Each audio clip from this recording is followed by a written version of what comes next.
It was in the late 1990s when a college student named Liza moved to Manila for her studies. She came from a small province, shy and innocent, and her parents found her a cheap boarding house near the university. The old two-story house creaked with age, its wooden floors worn thin by the footsteps of decades. The landlady, an elderly woman, smiled kindly as she handed over the key. "Just remember," she whispered, "never open the door at night if someone knocks." At first, Liza thought it was just a strange old rule, perhaps meant to keep her safe. She laughed it off. But in her first week, she began to notice things she could not explain. Every night, just past midnight, she heard slow footsteps in the hallway outside her door. They dragged, heavy and uneven, like someone limping. At first, she assumed it was one of the other boarders. But when she asked in the morning, everyone swore they had been asleep. One night, as she lay awake, the footsteps stopped right outside her room. Then came the sound of knocking.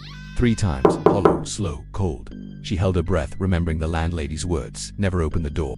The knocking grew louder, impatient, almost angry. Then silence. The next morning, she asked the landlady about it. The woman's smile faded, and her voice grew low. "Years ago, a student stayed here. He fell ill. No one helped him. He died in that very hallway.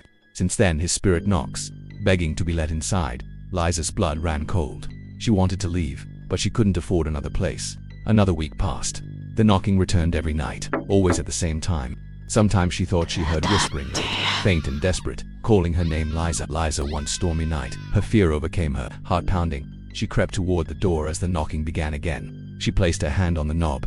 The moment she touched it, the room turned icy cold. From the crack under the door, she saw a shadow shift, long and thin. Slowly, a pale hand with blackened nails reached into view, dragging itself along the floorboards. She stumbled back, frozen with terror. Then, with a scream, she yanked her hand away and ran to the corner of the room, praying until dawn. When the sun rose, the hallway was empty. Only faint scratches marked the wood outside her door, as though nails had scraped across it all night. The next day, Liza packed her things and left the boarding house for good. She never told her parents what happened, only that she wanted to move closer to campus. Years later, she would still wake at midnight, hearing phantom knocks in her dreams. And the old boarding house, it still stands, forgotten and crumbling. Neighbors say no one stays there for long. The knocks in the night always return, and the spirit still waits for someone to finally open the door.